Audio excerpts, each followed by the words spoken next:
After viewing this, you'll be asking not just what were they thinking, but where is it going? This picture shows the difference between the high tide water line and the sewage pit servicing Cottage 20. The row of leaves indicates the tide line, and the sign indicates the location of the sewage pit.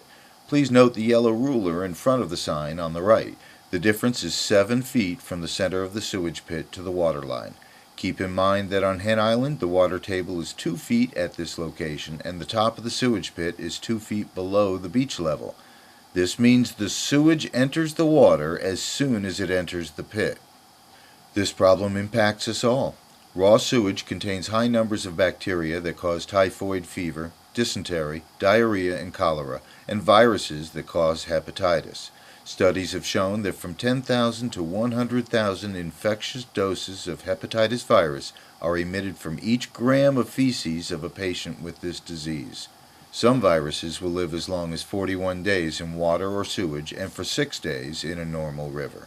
Covered only with large rocks in true caveman style, this sewage pit for Cottage 2 is located directly opposite the Greenhaven Homeowners Beach, a mere 600 feet away. Similar to the sewage pit in the previous photo, this pit is less than 10 feet from the high tide water line and also has a 2 feet water table. Please notice the large tree trunk horizontal at the rear of the sign. The tree trunk is placed in this location to keep the waterborne debris away from the rear of the cottage whenever the tide rises. It would seem this cottage owner is concerned about floating debris entering his property, but not about his sewage floating into the waters of the Long Island Sound. This is an above-ground sewage tank for Cottage 1. Made of cinder blocks, it has no bottom and the top is made of 2x8 wood planks. It is also very close to the high tide water line. As in the previous photo, here is yet another sewage pit essentially being flushed out by the water table.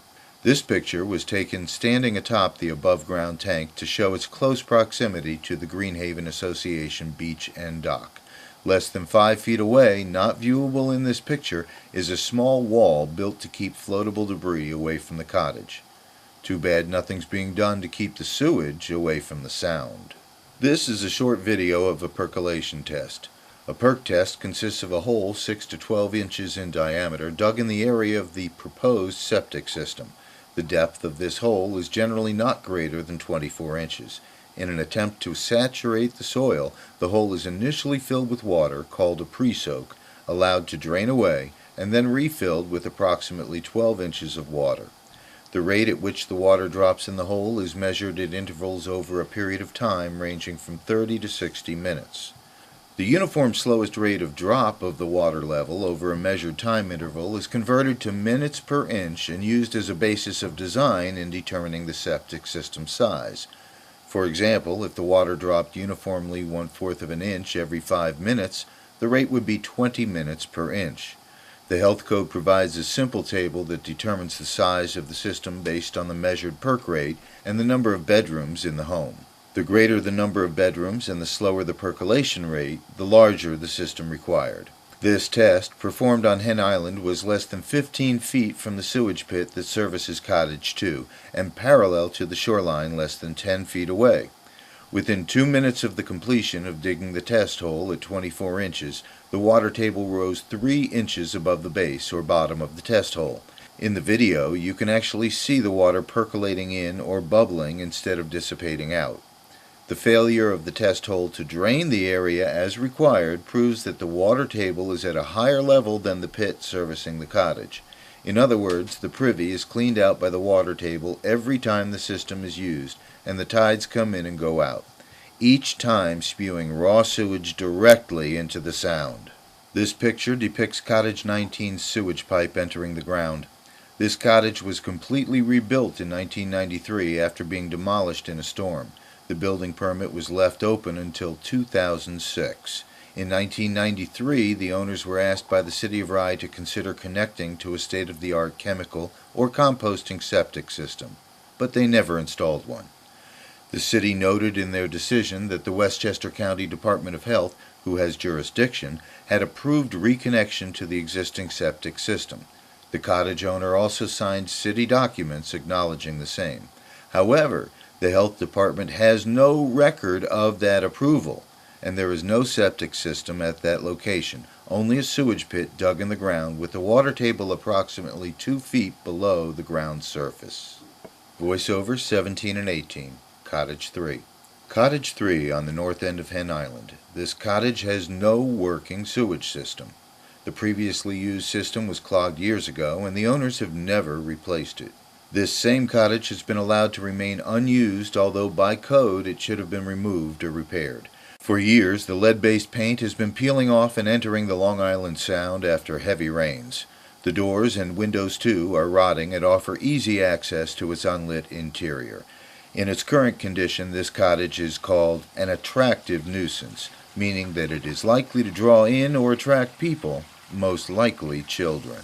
Look at the sewage pit servicing Cottage 11 on Hen Island's north end.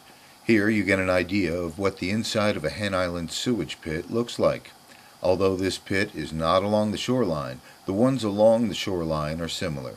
This sewage pit is covered by only a few sheets of plywood and is located less than 15 feet from 2 adjacent cottages. When viewed during an inspection in July of 2007, Westchester County Department of Health Deputy Commissioner Leonard Meyerson and his inspectors informed us, quote, "The plywood cover may be a violation of the Rye building codes, but it is definitely not a violation of the Department of Health," end quote.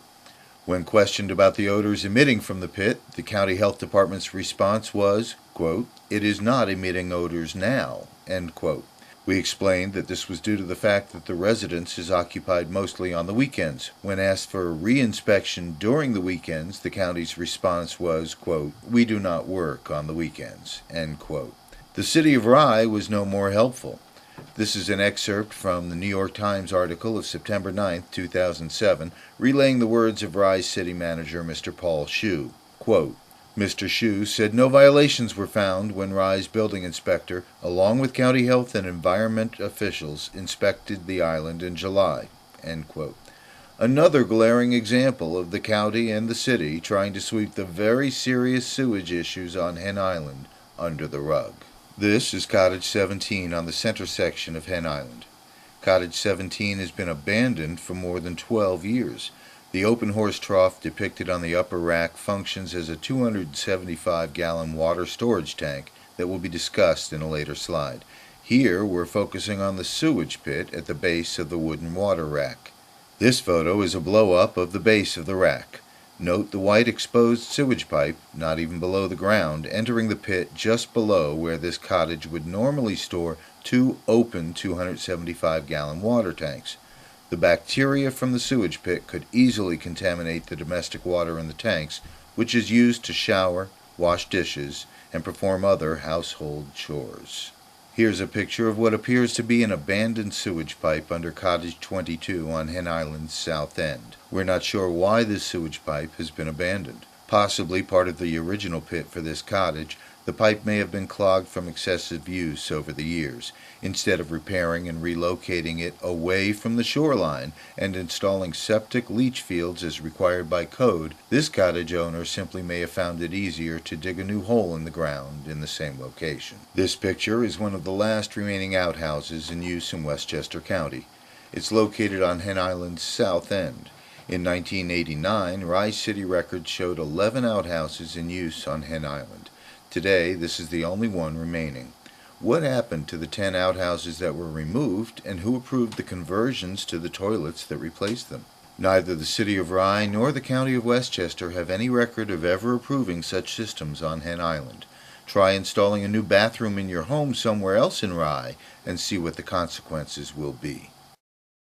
The City of Rye and the County of Westchester irresponsibly place people and the environment in harm's way.